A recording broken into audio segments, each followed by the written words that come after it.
Imagine winning a European football tournament and then finding out that the organisers have been arrested. That actually happened in women's football in Berlin in 1957. At that time, women's football was largely still being shut out, actively stopped. So, how do you get from playing behind closed doors in the shadows to playing in a massive stadium and the organisers being arrested? Simple. The game didn't vanish, it just got creative. So in England in 1921, women were effectively banned from the game. But because of England's influence across the world, this ban spread through Europe and the Commonwealth. But it didn't stop them playing, it just forced them into the margins and into the shadows and getting more and more creative about how and where they played. There were no official pitches, no federations, no backing, no support. And that did something. It made players stubborn, resourceful, tough, resilient, and determined. Rivalries continued in Britain, in the UK. Ditka ladies of England continued to play everywhere, and they had a fierce rivalry against Rutherglen ladies of Scotland. The teams would regularly meet up and play for what they considered to be the World Championship. A little bit presumptuous, but there you are, kept the flame burning. And across Europe, there were similar patterns of determination to continue and pockets of resilience. France had Alice Milliat, who, as well as being involved in football, wrote to the IAAF, the International Athletics Federation, to ask them if women could compete in track and field events in the 1924 Olympics. They said no, so she set up her own Women's World Games. She was hugely influential on football too. In Belgium, they played the international against France on the inside of a velodrome indoor cycling track, that little patch in the middle. Germany had Lotte Specht, an 18-year-old who wrote to a paper to get women to come and play football with her, and ended up with 35 other players.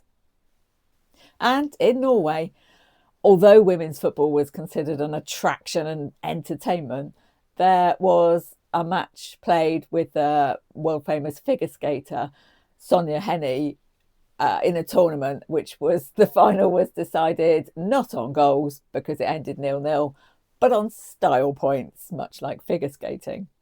It may have been unorthodox, it may have been creative, but women continued to play football in one capacity or another in however they could. And then after World War II, when maybe we would expect things to have changed because women took on so many more male roles, it continued in much the same vein. Women were still banned from playing. It was still frowned upon. And then maybe an unlikely source began to encourage the growth of women's football again. And that was Germany. Unlikely because they actually didn't ban women from playing until 1955, so well after the war, and much later than everybody else, although it was actively discouraged before that too, of course. The ground started shifting. Independent businessmen started seeing how big audiences that women's football attracted. And in 1956, when Germany played their first international against Netherlands, 18,000 people came to watch. It may have still been banned officially, but it was attracting attention. And this is where we get to the point where somebody starts saying, let's start organising this and arranging international tournaments.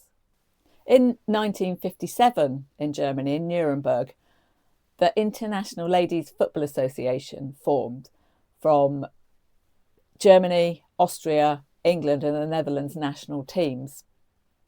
A man deep involved in football began to organise it, and alongside a colleague, he organised what would become a precursor to a Euros event. It was played in the major stadium, Poststadion, in Berlin in 1957. Now, there weren't any formal international teams at this point because none of them had official federations. So the countries were represented generally by by club teams that were representative of their country. England's team, for example, were Manchester Corinthians, who were a huge side in the 1950s in England and had just finished the end of a big tour in Germany. And as it turned out, Manchester Corinthians, or England, won the event, beating the Netherlands in the semi-finals and Germany in the final on the way.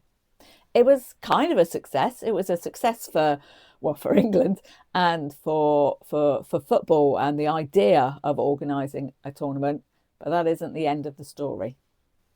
Although attendances were decent, 3,000 or 4,000, they were nowhere near the 18,000 that had come out to watch Germany-Netherlands the previous year. The organisers had hoped for more, and that led to problems because there was a discrepancy in the finances. The two men who organised the tournament ended up being arrested for fraud. So women's football had an international European tournament, but before it was allowed to, but it did end in handcuffs. I guess the biggest story is that it proved something. It proved that it could be done, that it could be organised. It just needed to be done maybe slightly differently and a whole lot less fraudulently. But there was spectacle, there was money, there was opportunity. And soon, Italian businessmen would take up this mantle and run with it. So in the next episode, Italy enter the chat. Subscribe and I'll see you in the next episode where Italy change the way women's football progressed forever.